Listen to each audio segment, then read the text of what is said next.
Justement, les héroïnes, les combattantes dont Tiffaine parlait il y a encore un quart de seconde, on va continuer à les mettre à l'honneur, on va continuer à les célébrer avec notre nouvelle catégorie. Cette fois-ci, on va remettre un vrai coup de cœur. Pour m'aider à remettre ce prix, j'appelle celle sans qui ce combat n'aurait jamais pu être mené. Yasmine Kando, présidente d'Endo France.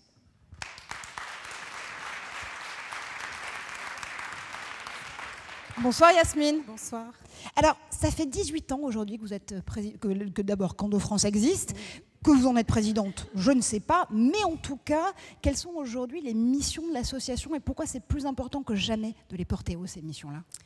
Alors, Endo France, c'est la première association française de lutte contre l'endométriose qui a été créée en France il y a effectivement 18 ans. Et l'endométriose, qu'est-ce que c'est? C'est une maladie gynécologique chronique qui concerne une femme sur 10. C'est énorme. Une femme sur 10, ça peut être vous, ça peut être un membre de votre famille, ça peut être une amie, une collègue, c'est moi, c'est 182 millions de femmes dans le monde, c'est entre 3 et 6 millions de femmes en France. L'endométriose, il faut que les gens comprennent, et c'est la mission d'Endo France, c'est d'expliquer que derrière une douleur intense qui empêche une jeune fille d'aller au lycée, qui empêche une femme d'aller au travail une à deux journées par mois pendant ses règles, derrière cette douleur, il peut se cacher une maladie aux conséquences qui peuvent être dévastatrices pour le quotidien. C'est bien sûr des douleurs chroniques intenses, c'est des traitements lourds, des chirurgies parfois à répétition avec des conséquences post-opératoires très invalidantes. C'est aussi la non-reconnaissance d'être malade.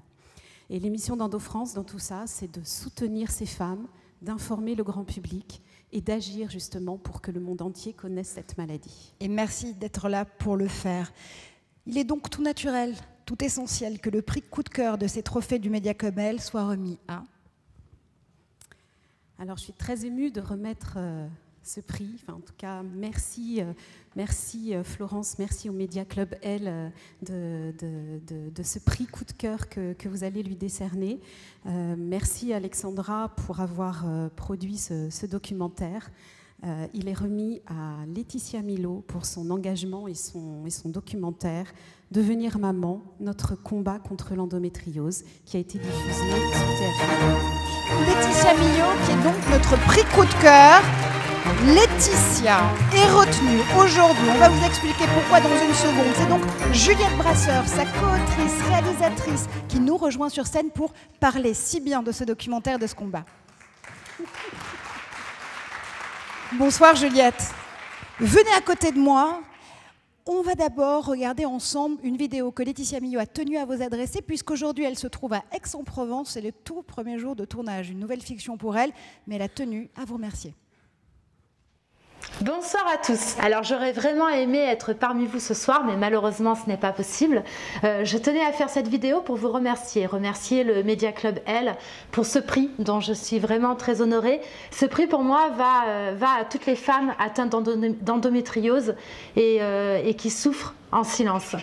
J'aimerais également remercier Yasmine, la présidente d'Endo France, ainsi que tous les bénévoles, toute l'équipe qui se battent chaque jour pour faire connaître la maladie. Alexandra, Newen, TF1 pour leur confiance et d'avoir cru en ce projet.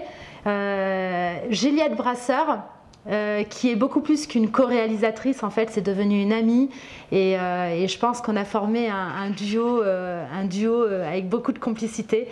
Voilà, je vous embrasse et je vous souhaite de passer une très belle soirée.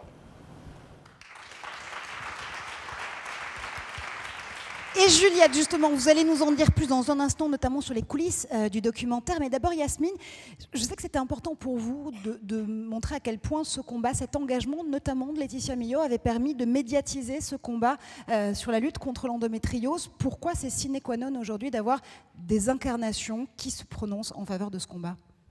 Alors c'est vrai que Laetitia, par son engagement sincère, sa générosité, son implication quasi quotidienne à nos côtés. C'est la marraine dont nous rêvions pour Endo-France. Elle a permis énormément de choses depuis qu'elle est à nos côtés, depuis maintenant presque 6 ans.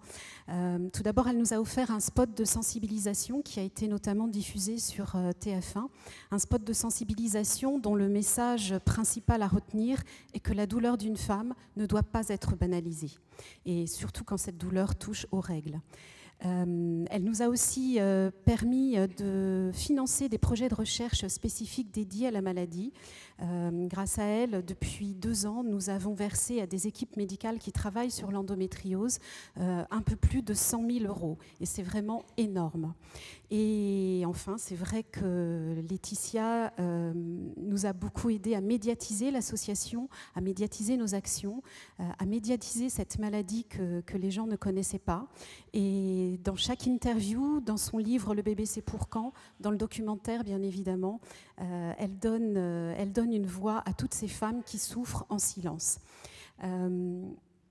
C'est son histoire qu'elle raconte dans le documentaire, mais c'est aussi l'histoire d'autres jeunes femmes. C'est des histoires complexes, parce que la maladie est complexe, des histoires avec des conséquences importantes, et c'est ça qui est merveilleux. Et plus que jamais, il faut que les médias nous aident, qu'ils nous aident à continuer de lever le voile sur cette maladie et à mettre en lumière les actions d'Endo-France. Et pour finir, je dirais que je vais paraphraser Laetitia, c'est une phrase qu'elle dit souvent, mais c'est exactement ça. C'est ensemble, on continue le combat, donc on a vraiment besoin des médias. Merci beaucoup Yasmine. Et je voudrais... Oui, bien sûr. Juliette, forcément, cette récompense, tu y es associée puisque tu as co-réalisé ce documentaire avec Laetitia. Et je voudrais te dire merci parce que ce documentaire, il est magnifique, il est vrai, il est juste et vraiment, il a eu un impact fabuleux pour nous. Et je voudrais te remercier particulièrement pour nous avoir accompagnés sur ce tournage avec bienveillance, avec douceur, avec rigueur aussi, mais toujours avec beaucoup d'humour. Donc merci et bravo. Merci à toi. Merci. Juliette, justement, un des derniers mots que Yasmine prononçait, ce « ensemble », ensemble on continue le combat, ensemble, j'ai l'impression que c'est un des termes qui colle le mieux à ce documentaire et à ce film.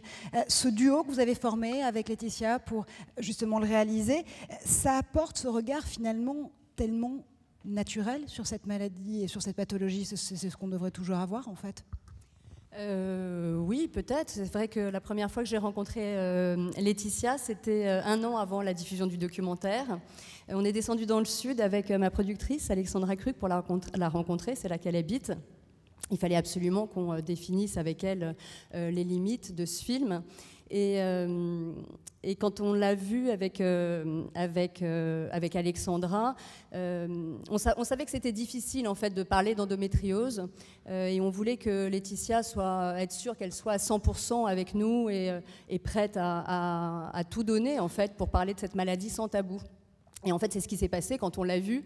On s'est tout de suite rendu compte que on était sur la bonne voie, en fait, qu'elle allait être présente pour chaque instant et raconter vraiment ce que c'était. Parce que ce qu'elle voulait, c'était briser les tabous pour parler de cette maladie dont personne n'osait parler. Alors que, comme le disait Yasmine, 1 à 2 femmes sur 10 sont touchées en France, ce qui est énorme.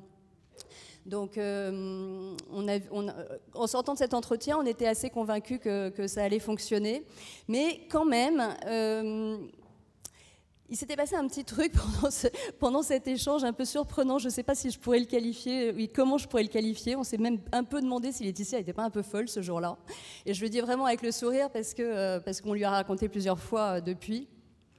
Ça faisait 10 ans quand même qu'elle se battait contre cette maladie pour avoir un enfant. Elle venait de subir une opération très lourde qui devait lui permettre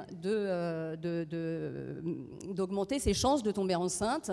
Elle voulait y croire, évidemment. Moi, de mon côté, j'avais un peu une obsession, c'était que le film puisse délivrer quand même un message d'espoir pour toutes les femmes malades qui espéraient pouvoir avoir un enfant. Et quand j'ai dit ça à Laetitia, elle m'a dit écoute, de toute façon, il n'y a pas de problème parce que je vais tomber enceinte. Alors, j'avoue qu'on ne savait pas trop comment le prendre, savoir voilà, ce qui allait se passer pour de vrai, mais j'ai quand même essayé d'imaginer, vous vous doutez, une autre fin possible à ce scénario un peu utopique. Et puis on a commencé le tournage, après avoir convaincu assez rapidement TF1 de nous faire confiance. Et le tournage a commencé un 23 septembre, et vous allez, je vais vous dire pourquoi je m'en souviens. On a suivi Laetitia toute la journée dans une galerie commerciale où elle dédicaçait son bouquin « Le bébé c'est pour quand », dont tu as parlé tout à l'heure, qui parlait déjà de son combat contre l'endométriose et de sa volonté de faire un bébé.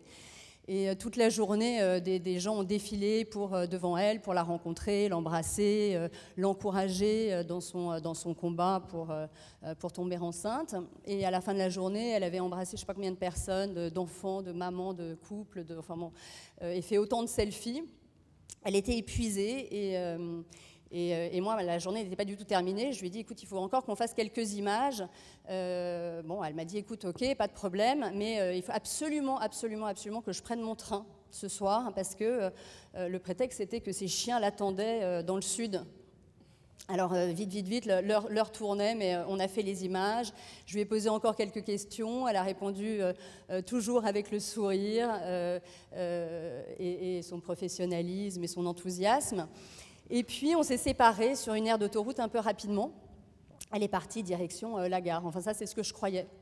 En fait, 3 mois plus tard, les yeux tout brillants, elle m'a annoncé la vérité sur cette journée un peu particulière. Ce soir-là, elle n'était pas du tout allée à la gare, elle n'était pas rentrée chez elle. Ce soir-là, elle était allée à Rouen, où l'attendait Isabella Chanoise-Lacheret, la gynécologue spécialisée dans l'endométriose et qui la suivait. Et ce soir-là, Laetitia a fait sa première échographie et a découvert les premières images de son bébé. Elle était enceinte.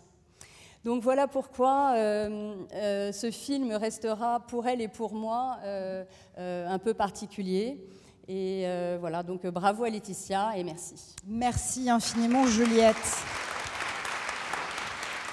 Et justement, du parcours du combattant au miracle de la vie, voici le combat qu'elle livre pour devenir maman.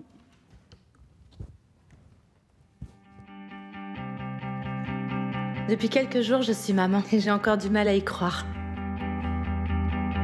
On s'est battu pendant 10 ans pour connaître ce bonheur.